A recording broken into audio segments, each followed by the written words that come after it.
ஹalleluya! நம்முடைய ஆண்டவராக இயேசுவின் நாமத்திலே உங்களுக்கு என் வாழ்த்துக்கள்.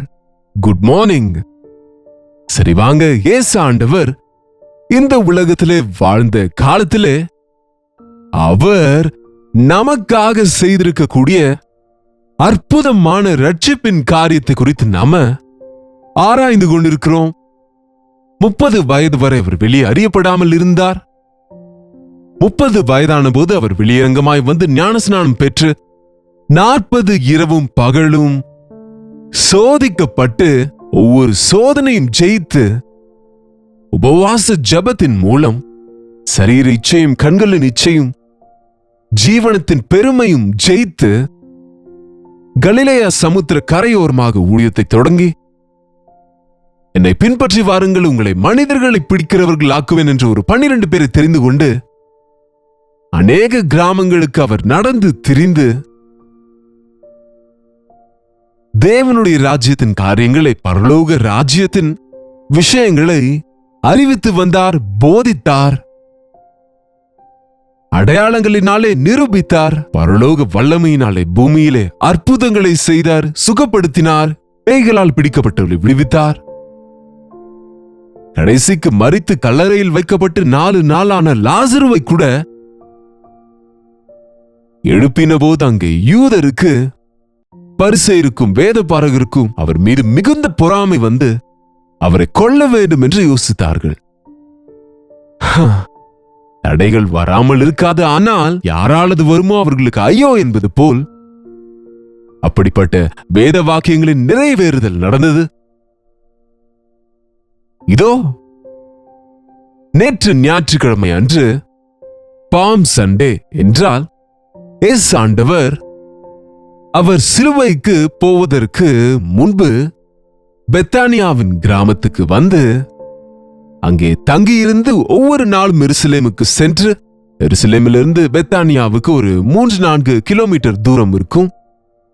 ஒவ்வொரு நாளும் அங்கே சென்று சாயங்காலத்திலே பெத்தானியாவுக்கு வந்தார் என்று, ஞாயிறன்று கழுதை குட்டி ஏறி ஊர்வலமாக ஓசன்னா ஜெயம் என்று உன்னதமான இடங்களிலே தேவனுக்கு மகிமை என்று பிள்ளைகள், அவர் மீது விசுவாசம் வைத்தவர்கள் சத்தமிட்டுக் கொண்டிருக்கையில் எருசலேமுக்குள்ளே பிரவேசித்து தேவாலயத்தை ஒரு முறை பார்த்து கொண்டு திரும்ப சாயங்காலத்திற்கு பெத்தானியாவுக்கு வந்தார் என்ற விஷயத்தை நேற்று தியானித்தோம். இன்றைக்கு திங்கட்கிழமை இல்லையா?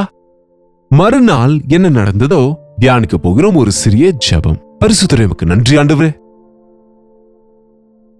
எங்களுக்காக எழுதி வைத்திருக்கிற வேத வசனங்களுக்காக நன்றி.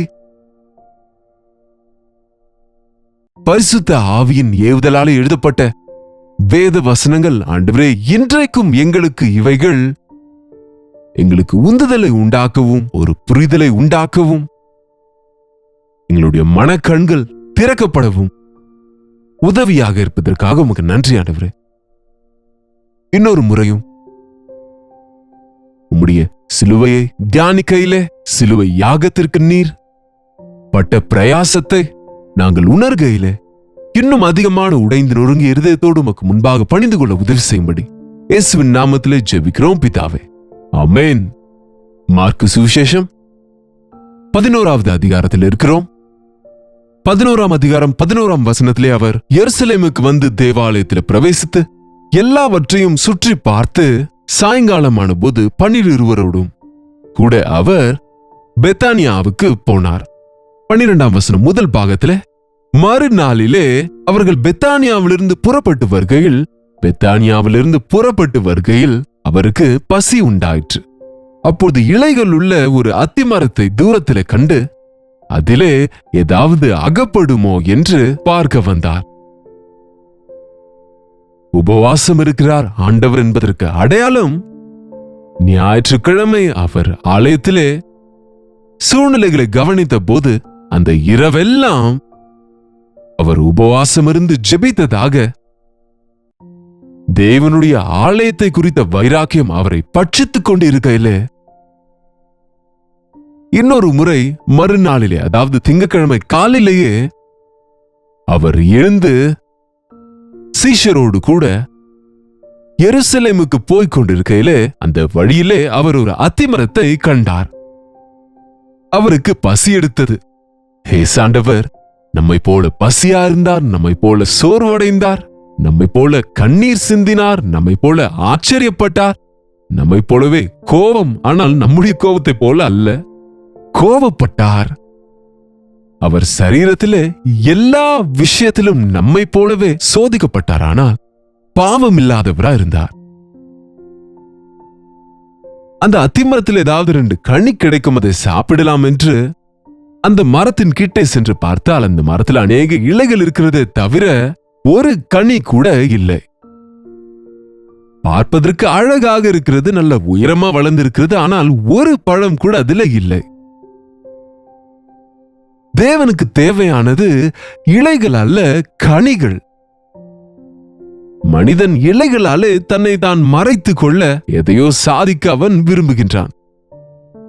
ஆதாம் ஏவாள் பாவம் செய்த போது தங்கள் வெட்கத்தை மறைக்க அங்கே அந்த தோட்டத்தில் இருக்கிற இலைகளை கொண்டு வந்து உடைகளாக அவைகளை செய்து கொண்டாங்க. அவைகள் இருக்குமா? உலர்ந்து போனால் காய்ந்து போகும், விழுந்து விடும். மனிதர்களுடைய கிரியைகள் இலைகளுக்கு ஒப்பாயிருக்கிறது. நான் அதை செய்கிறேன், இதை செய்கிறேன், எவ்வளவோ பிரயாசப்படுகிறேன், நான் அன்னதானம் செய்கிறேன், வஸ்திர தானம் செய்கிறேன், நான் பெரிய பெரிய நீண்ட ஜபங்களை செய்கிறேன், நான் உபவாச ஜபங்களை செய்கிறேன், ரொம்ப அதுல தீவிரமா இருக்கு என்று சொல்லுகிறோமே தவிர, நீங்கள் ஒருவருக்கொருவர் தீங்கு செய்து கொண்டு உபவாசம் இருக்கிறேன் என்றால் எப்படி ஏற்றுக்கொள்ளும் என்று ஆண்டவர் சொன்னார் இல்லையா? நீங்கள் உபவாசம் இருக்கிறேன் என்கிறீர்கள், பசியா இருக்கிறவர்களுக்கு உதவ மாட்டீர்கள், தேவையில் இருக்கிறவர்களுக்கு இறங்க மாட்டீர்கள், இது எனக்கு இஷ்டமான உபவாசம் அல்ல என்று சொன்னார் இல்லையா? ஆமாங்க, இன்றைக்கும் கிறிஸ்தவ சபைகளில் நாம் பார்த்தோம், ஆனால் அநேகமான ஆக்டிவிட்டிஸ் நடக்கிறது, நிகழ்ச்சிகள் நடக்கிறது, ஆர்ப்பாட்டங்கள் நடக்கிறது, ஆவியின் காரியங்கள் நடக்கிறது இல்லை, ஆவியின் கனிகள் கொடுக்கிறதே இல்லை. கனிகூடா ஒவ்வொரு மரத்தையும் வெட்டி போடுவேன் என்றார். ஒரு பழம் கூட அதுல கிடைக்கவில்லைங்க. அது அத்திப்பழ காலம் அல்ல என்று எழுதியிருக்கிறதுனால அது சிலர் தவறா எடுத்துக்கிறாங்க. அந்த பழத்தின் காலம் இல்லாத போது பழத்தை தேடுவதற்கு. ஆனால் பாருங்க, அத்தி மரத்திலே முதல்ல கனிகள் உண்டாகி அதன் பிறகு அநேக இலைகள் உண்டாயிருக்கும். அப்படி என்றால் அது அந்த சீசனை தாண்டி போன பிறகும் இன்னும் கனி கொடுக்கவில்லை. நம்முடைய மாங்காய் மரங்களுக்கு சீசன் இருக்கும் இல்லையா? மே மாதத்துல மாம்பழங்கள் கிடைக்கும். ஒரு சிலது ஜூலை வரைக்கும் கூட பழங்களை கொடுக்கும், லேட்டாக வரும் அது. சோவர் அத்திமரத்தின் சீசன் தாண்டி போன பிறகு கூட அந்த மரத்திலிருந்து ஒரு கனியும் வரவில்லை. அதன் கிரேஸ் பீரியட் கூட முடிந்து விட்டது. அதனால ஆண்டவர், நீ யாரும் உன்னுடைய கனியை புசியாதிருக்க கடவர்கள் என்று ஒரு வார்த்தை சொன்னார். உன்னுடைய கனிகளை யாரும் புசியாதிருக்க கடவர் என்று சொல்லிவிட்டு அவர்கள் எருசலேம் வந்தபோது அவர்கள் தேவாலயத்தில் பிரவேசித்தார்கள். தேவாலயத்துக்கு சென்ற போது அங்கே பார்த்தால் பலிகளுக்கு மிருகங்களை விற்கிறவர்கள், அங்கே இஷ்டம் போல புறாக்களை விற்கிறவர்கள், சில்லறை மற்றும் காசுக்காரர், ஆலயத்தில் ஜனங்கள் அங்குமிங்கும் அலைந்து கொண்டு ஒழுக்கம் இல்லாம அப்படி திரிந்து கொண்டிருக்கிறாங்க. பா, இன்றைய கிறிஸ்தவ ஆலயங்கள்ல தெய்வ பயம் இல்லை. ஆலயத்தில் உட்கார்ந்து கொண்டு செல்போன் பார்த்து கொண்டிருக்கிறவர்கள், எப்பொழுதென்றால் அப்பொழுது ஆலயத்துக்கு வந்து எங்கேயோ ஒரு இடத்துல உட்கார்ந்து கொண்டு பக்கத்தில் இருக்கிறவர்களையும் கேட்க விடாமல் பேசிக் கொண்டிருக்கிறவர்கள், தேவனுடைய ஆலயத்துக்குள்ளே வந்து உலக காரியங்களை பேசுகிறவர்கள், உலக நட்புகள் செய்கிறவர்கள்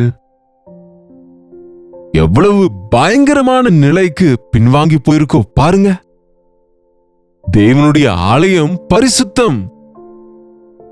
அங்கே மௌனமா இருக்கணும். தேவனுடைய சமூகத்துல மௌனமா இருக்க கற்றுக்கொள்ளணும். தேவனுடைய ஆலயத்திலே சத்தத்தை உயர்த்தினால் தேவனோடு பேச வேண்டும். பாடல் பாடினால் ஆவியோடும் சத்தியத்தோடும் அவரை ஆராதிக்க வேண்டும்.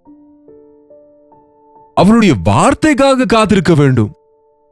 10 பேர் ஒன்று கூடுகிற கிளப் அல்ல தேவாலயம். ஒருவரை ஒருவர் உற்சாகப்படுத்திக் கொள்ள, அன்பு காண்பிக்க, நற்கிரியைகளை செய்ய, ஒருவரை ஒருவர் நேசிக்க சேர வேண்டிய இடம் அது. அது தேவனை ஆராதிக்க வேண்டிய இடமா இருக்கிறது. அந்த காட்சியை கண்டபோது ஆண்டவருக்கு கோபம் வந்தது. கோபம்.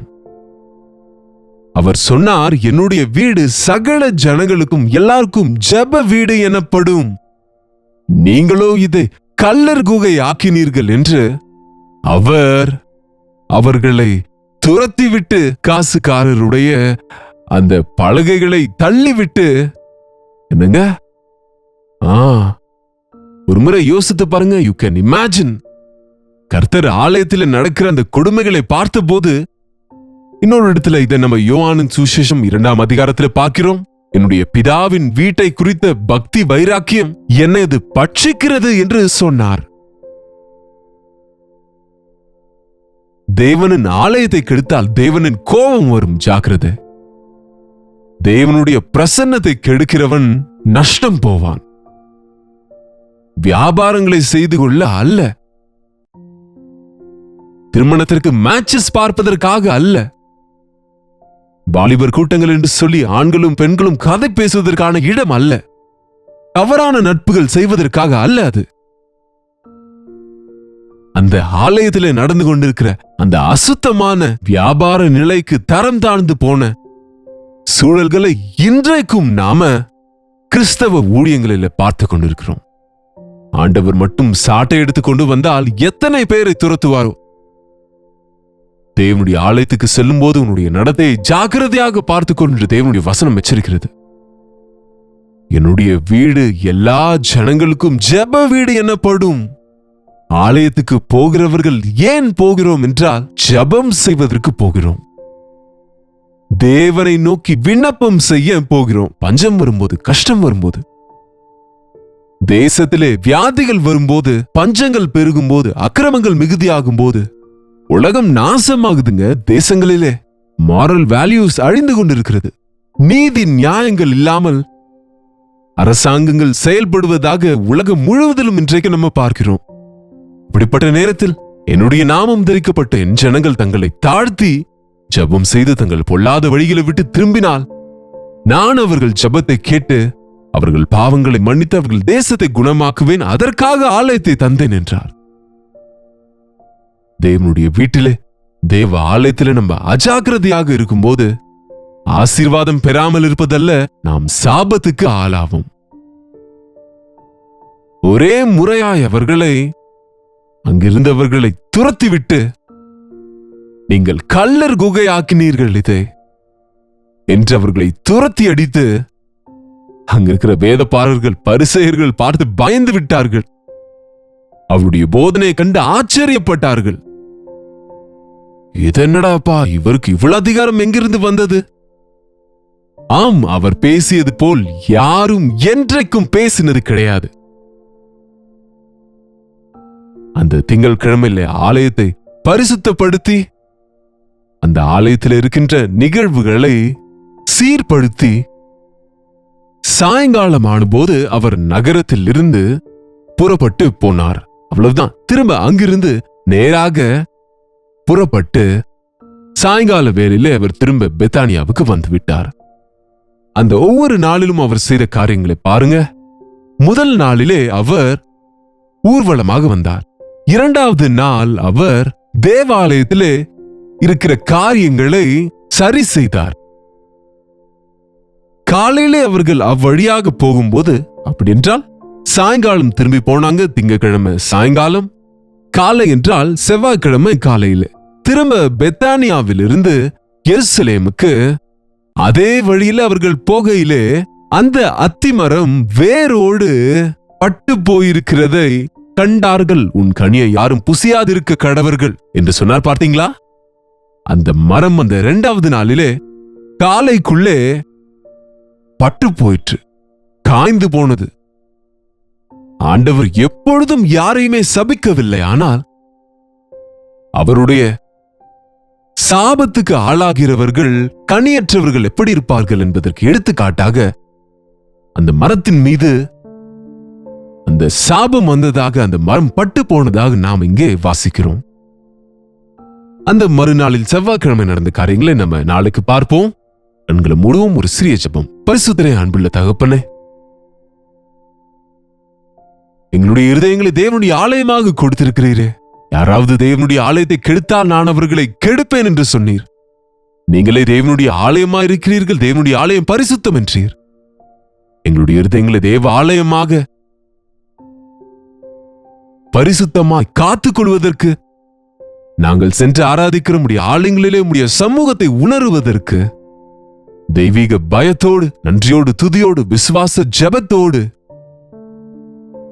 தேவ ஆலயத்திலே தேவனுடைய பிரசன்னத்தை அனுபவிப்பதற்கு எங்கள் ஒவ்வொருவருக்கும் உதவி செய்யும்படியாக இயேசுவின் நாமத்திலே ஜெபிக்கிறோம் பிதாவே, ஆமென்.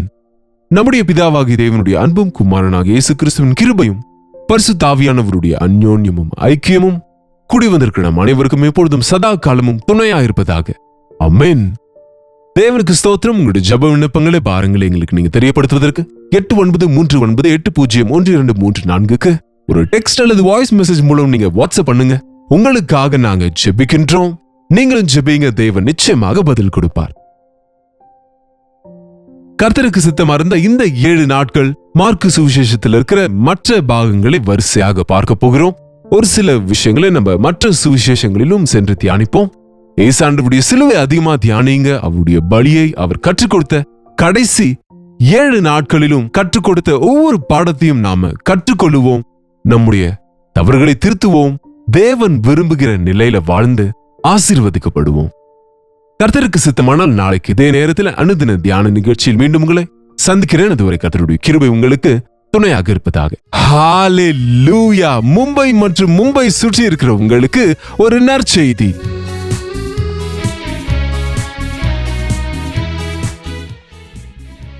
ஏப்ரல் 14ஆம் தேதி அன்று தாராவியிலும், அப்படியே ஏப்ரல் 15ஆம் தேதி அன்று கோரேகாயன்லையும் 2 இடங்களிலேயும் 2 ஈவினிங்ஸ் கெட் டுகெதர்ஸை ஏற்பாடு செய்கிறோம். ஹிந்தியில வசனத்தை கேட்கிற உங்களை, தெலுங்கு மக்களை, தமிழ் மக்களை, மற்ற மொழி பேசுகிறவர்களையும், வசனத்தினாலே பலப்படுகிற உங்கள் அனைவரையும் நேரடியாக பார்க்க வேண்டும் என்று, உங்களுக்காக ஜெபிக்க வேண்டும் என்று வாஞ்சையோடு தேவனின் பிரசன்னத்தை நாம் எல்லாரும் அனுபவித்து கர்த்தர் கொடுக்கிற தேவ செய்திகளை கேட்பதன் வழியாக, கர்த்தரை துதித்து ஆராதிப்பதன் வழியாய் பெரிய எழுப்புதலை பார்க்க வேண்டும் என்று ஜெபத்தோடு வருகிறோம். நீங்களும் ஜெபத்தோடு கூட வாருங்கள். கவனிங்க, ஏப்ரல் 14ஆம் தேதி அன்று தாராவியிலே மார்னிங் ஸ்டார் ஸ்கூலிலே, அந்த ஸ்கூலுடைய வளாகத்திலே மாலை 6 மணியிலிருந்து 10 மணி வரைக்கும் ஒரே செஷன். அதே போல 15ஆம் தேதி புதன்கிழமை மாலை 6 மணியிலிருந்து 10 மணி வரைக்கும் கோரேகாவனில் இன்னொரு கெட் டுகெதரை ஏற்பாடு செய்திருக்கிறோம். உங்களுக்கு எது அனுகூலமோ அல்லது 2 இடத்துக்கும் வந்து முழுமையான ஆசீர்வாதத்தை பெற்றுக்கொள்ளுங்க. தாராவிலே முகவரியை கவனிங்க. Morning star school near Sion railway station, Dharavi, Mumbai. April 14ஆம் தேதி மாலை 6 மணியிலிருந்து 10 மணி வரைக்கும். மேலும் விவரங்கள் உங்களுக்கு வேண்டுமென்றால் கீழே இருக்கிற QR கோடை ஸ்கேன் பண்ணிக்கொள்ளுங்க அல்லது திரையில இருக்கிற இந்த நம்பர்களுக்கு தொடர்பு கொண்டு விவரங்களை பெற்றுக்கொள்ளுங்க. அதே போல ஏப்ரல் 15ஆம் தேதி அன்று கோரேகாவனிலே மகாராஷ்டிரா வித்யாலயா ஹால், மோதிலால் நகர், கோரேகாவன் வெஸ்ட், மும்பை, மாலை 6 மணியிலிருந்து 10 மணி வரைக்கும் மட்டுமே. நிச்சயமா வாருங்கள். உங்களை நேரடியாக சந்திக்கவும், உங்களுக்காக தனிப்பட்ட விதத்தில் ஜெபிக்கவும் ஒரு வாய்ப்பை ஏற்படுத்தி கொடுங்க. இந்த 2 நாட்களும் கெட் டுகெதர்ஸ் ஏற்பாடு செய்கின்றோம். இந்த விஷயங்களை ஞாபகப்படுத்திக் கொள்ளுங்கள். உங்க நண்பர்களையும் உறவினர்களையும் அனைவரையும் கூட்டிக் கொண்டு வாருங்கள். அதிகமான ஆசீர்வாதத்தை பெற்றுக் கொள்ளுங்கள். நிச்சயமா வருவீங்க இல்லையா?